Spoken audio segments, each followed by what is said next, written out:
അച്ചു അച്ഛൻ്റെ പരിചയത്തിൽ പഠിക്കാനൊക്കെ നല്ല കഴിവുള്ള കുട്ടികൾ, എന്നാൽ സാമ്പത്തികമായി ബുദ്ധിമുട്ടുള്ള കുട്ടികൾ, അവരെ ആരെയെങ്കിലുമൊക്കെ അറിയാമോ എന്ന് ഒരു വ്യക്തി എന്നോട് ചോദിച്ചു.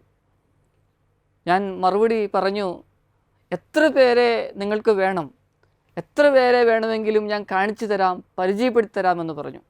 അവർ പറഞ്ഞു, അച്ചോ എനിക്ക് 4 പേരെ മാത്രം മതി എന്ന്. ഞാൻ ചിരിച്ചുകൊണ്ട് ചോദിച്ചു, എന്തുകൊണ്ടാണ് ഇങ്ങനെ കുറച്ച് കുട്ടികളെ മാത്രം എടുത്ത് പഠിപ്പിക്കുവാനായിട്ട് തയ്യാറാകുന്നതെന്ന്. എന്നോട് പറഞ്ഞത് ഇപ്രകാരമാണ്, അച്ചോ ജീവിതത്തിൽ ഒരു തെറ്റുപറ്റി. അതായത് ജീവിതത്തിൽ വലിയ തിരക്കായിരുന്നു വിവാഹമൊക്കെ കഴിഞ്ഞ സമയങ്ങളിൽ. പക്ഷേ ആദ്യത്തെ കുട്ടിയെ അബോർട്ട് ചെയ്യേണ്ടി വന്നു. അതിൻ്റെ ദുഃഖവും സങ്കടമൊക്കെ ഉണ്ട്. പാപങ്ങളൊക്കെ ഏറ്റുപറഞ്ഞു, കുമ്പസാരിച്ചു, പ്രായശ്ചിത്തമൊക്കെ തന്നു. പക്ഷേ അച്ചു മനസ്സിൽ ഭയങ്കര ഭാരമാണ്, ഭയങ്കര വേദനയാണ്.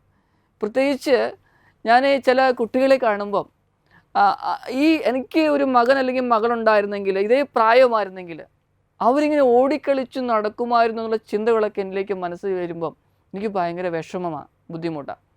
അതുകൊണ്ട് അച്ചു ഞാനിവരെ സഹായിക്കാനായിട്ട് തയ്യാറാവുകയാണ്. ബൈബിളിൽ നമ്മൾ കാണുന്നില്ലേ, സക്കീവൂസ് 4 ഇരട്ടിയായിട്ട് തിരിച്ചു കൊടുത്തുവെന്ന്.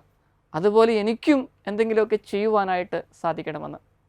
പ്രിയപ്പെട്ടവരെ, ഇതുപോലുള്ള നല്ല മനസ്സുകളുണ്ട്, പ്രായശ്ചിത്തം ചെയ്യുന്ന വ്യക്തികളുണ്ട്.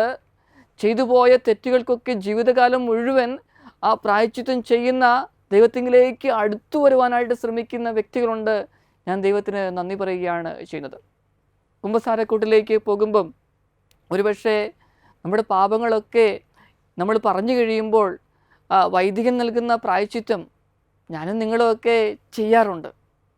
ചിലപ്പോൾ ഒരു സ്വർഗസ്ഥനായ പിതാവയോ അല്ലെങ്കിൽ നന്മ നിറഞ്ഞ മറിയുമെന്ന പ്രാർത്ഥനയോ ഒരു നേരമെങ്കിലുമൊക്കെ ഉപവസിക്കുക, അങ്ങനെയൊക്കെയുള്ള പ്രായശ്ചിത്തമായിരിക്കാം നമുക്ക് നൽകുന്നത്.